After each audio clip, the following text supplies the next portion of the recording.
Role of the teacher. Teachers had complete autonomy in all aspects from selection of students to designing their syllabi.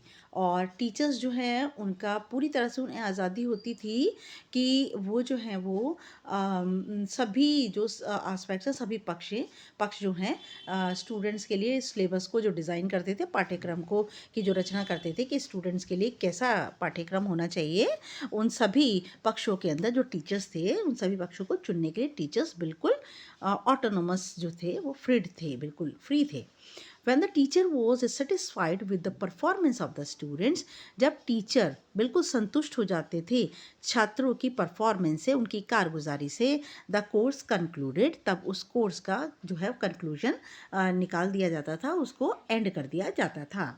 He would admit as many students as he liked, और वे जितने मर्जी चाहे छात्रों को भर्ती कर सकते थे. And taught what his students were keen to learn, और उन्हें वही सिखाया जाता था जो कि उनके छात्र सीखने के लिए उत्सुक होते थे. Debate and discussions were the primary methods of teaching. वाद विवाद और डिस्कशन, विचार विमर्श ही जो थे वो बहुत ही प्राइमरी, बिल्कुल छोटे कम स्तर के जो तरीके थे पढ़ाने के. सबसे पहले जो थे, प्राइमरी का मतलब होता है बिल्कुल प्राथमिक जो तरीके होते थे सिखाने के, वो वाद विवाद था और विचार विमर्श था.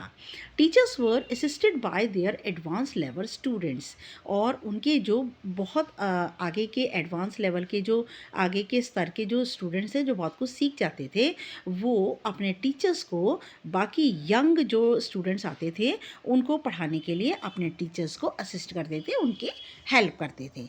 Now Nalanda university.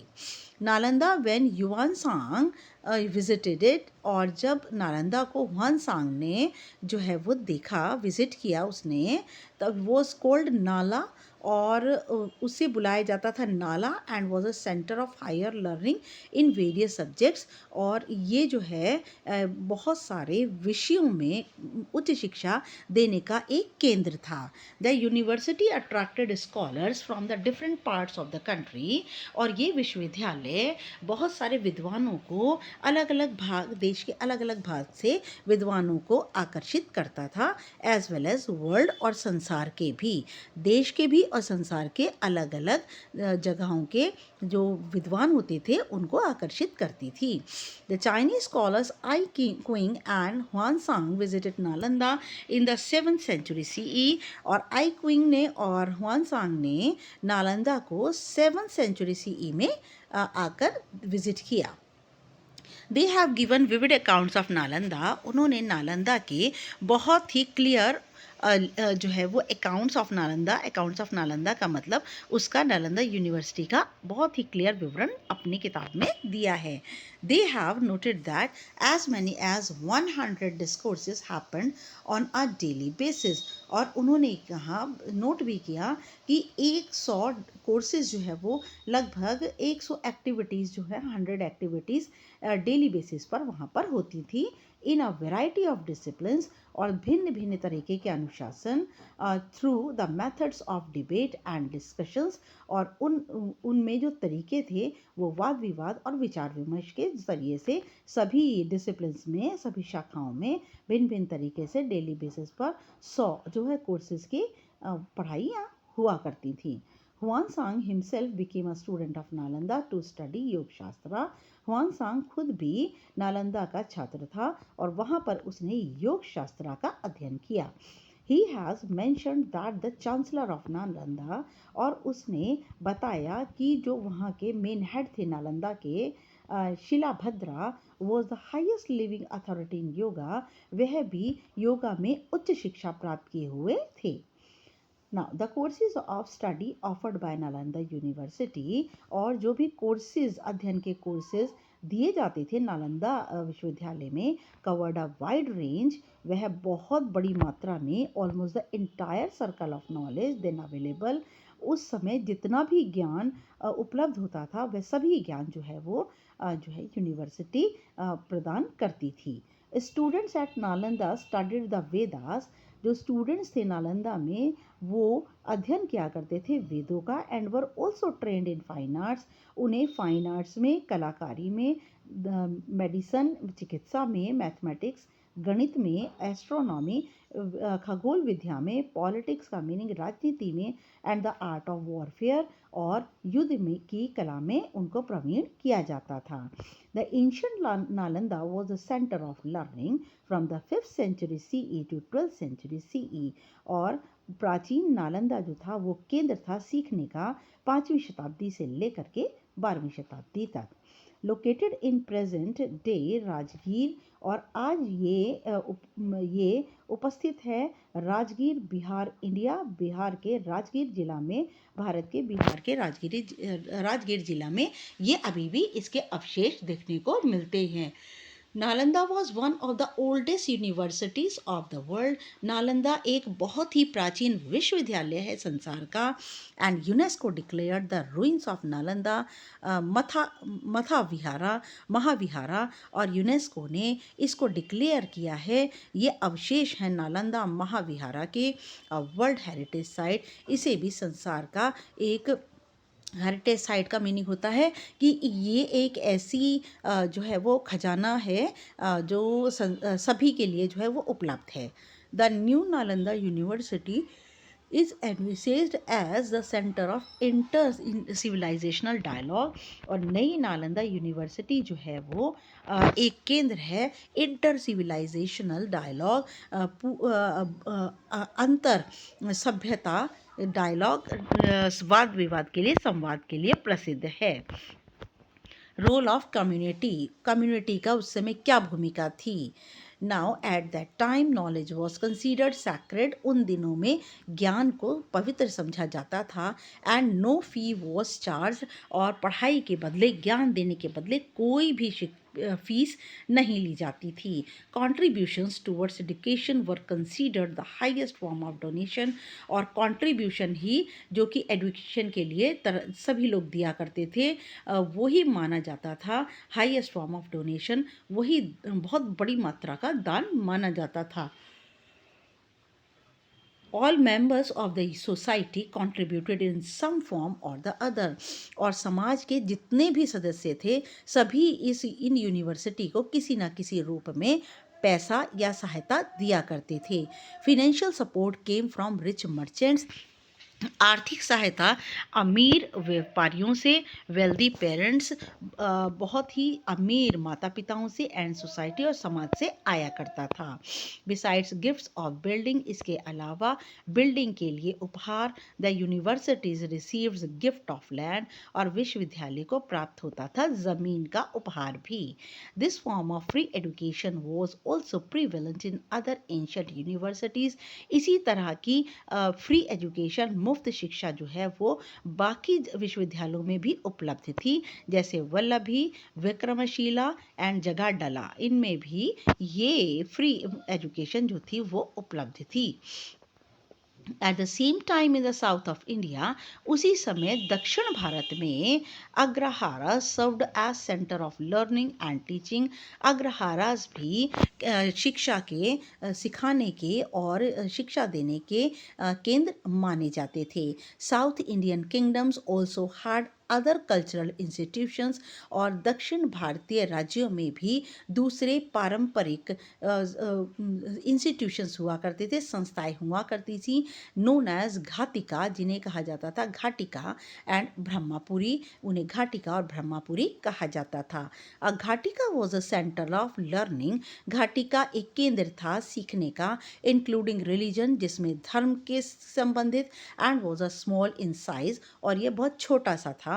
घाटिका एक छोटा सा केंद्र था जिसमें धर्म इत्यादि से संबंधित सब बातें सिखाई जाती थी। And Agrahara was a bigger institution, और अग्रहारा उससे एक बड़ी संस्था थी। A whole settlement of learn Brahmins, वहाँ पर सीखे पढ़े हुए ब्राह्मण आया करते थे, with its powers of government, जिनके हाथ में ताकत होती थी सरकार की, and was maintained by generous donations from the society, और बहुत ही खुले दिल से पूरा समाज जो है उन्हें डोनेशन दिया करता था, जिससे वो अग्रहारा इस बड़े संघ को संस्था को संभाला करते थे। टेम्पल्स, मथास, मंदिर, मठ, Jain basadis and Buddhist viharas also existed as other sources of learning during this period. और इस समय के दौरान मठ होते थे, मंदिर, जैन बसाडीज होती थी और बुद्धिस्ट विहार होते थे, वह भी वहाँ एग्जिस्ट करते थे और वो भी शिक्षा के और सीखने के स्रोत उन दिनों में माने जाते थे। Continuation of Indian education system, और लगातार भारतीय शिक्षा की जो व्यवस्था है लगातार कैसे रही। The Indian education system continued in the form of ashramas. भारतीय शिक्षा लगातार बनी रही, कहाँ पर, आश्रमों के भीतर बनी रही, इन टेम्पल्स, मंदिरों में, एंड एज इंडिजिनस स्कूल्स, और इंडिजिनस स्कूल्स के अंदर बनी रही। ड्यूरिंग द मिडीवियल पीरियड, और मध्यकालीन समय में maktabas and madrasas became part of the education system, और मकतबा और मदरसा आप जानते हैं जहाँ पर मुस्लिम जो है वो एजुकेशन दी जाती है, मकतब में, मकतबास में और मदरसास में, ये भी एजुकेशन भारतीय शिक्षा के अंग बन गए। During the pre colonial period, और प्री कॉलोनियल पीरियड जब भारत जो है वो गुलाम बना, कॉलोनी बनाई ब्रिटिशर्स ने, उससे पहले indigenous education flourished in India, और इंडिजिनस एजुकेशन जो थी वो पूरी तरह से फल फूल गई भारत में। This was an extension of the formal education, और ये था बढ़ावा औपचारिक शिक्षा को, that had taken roots earlier, जो कि पहले से ही जड़ पकड़ चुकी थी। This system was mostly religious and spiritual form of education. ये व्यवस्था धार्मिक और आत्मिक और धार्मिक भाग थी शिक्षा का। टॉल्स इन बंगाल, बंगाल में टॉल्स, पाठशालाज इन वेस्टर्न इंडिया, और पश्चिमी भारत में पाठशाला का उदय हुआ।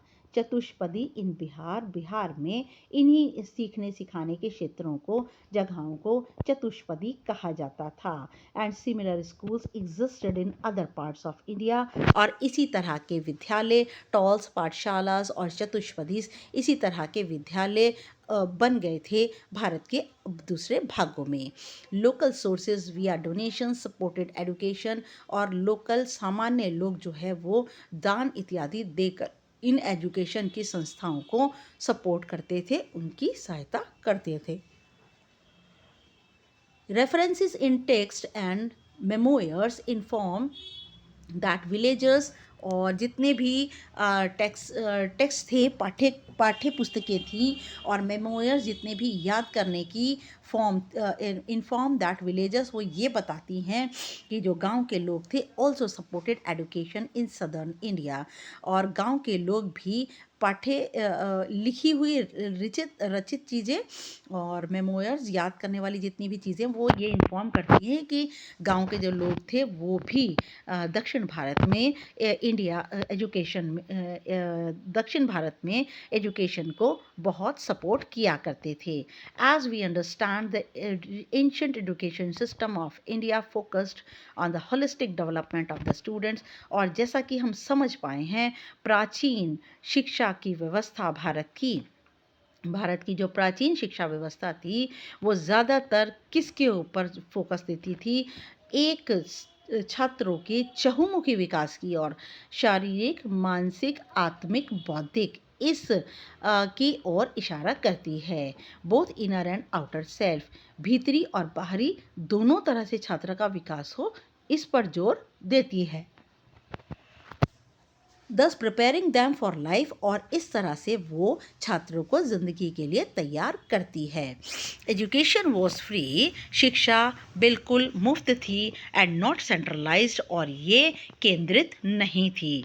It's foundations were laid in rich cultural traditions, और इसके जो फाउंडेशन, जो इसकी आधार थे, वो किस में थे, बहुत ही रिच कल्चरल, बहुत ही धनी पारंपरिक परंपराओं के अंदर थे ऑफ इंडिया, भारत के, thereby helping in the development of the physical, और इस तरह से वह सहायता करती थी शारीरिक, बौद्धिक, आत्मिक एंड आर्टिस्टिक अप्रोच आस्पेक्ट और कलात्मक पक्ष ऑफ लाइफ हॉलिस्टिकली, और पूरी तरह से लाइफ के चहुओं के विकास की ओर वह ध्यान देती थी और सहायता भी करती थी.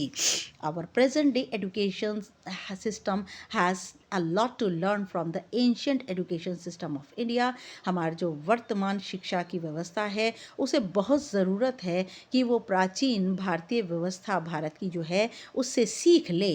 Therefore, the stress is being laid on connecting learning to the world outside the school, और वह दबाव इस पर भी डाले कि वो कनेक्ट करे अपने आप को उस संसार से जो स्कूल से बाहर का है. सिर्फ भीतरी स्कूल के भीतर की शिक्षा ना दे, स्कूल के बाहर की भी शिक्षा पर दबाव डाले, जोर डाले. Today educationist recognize the role.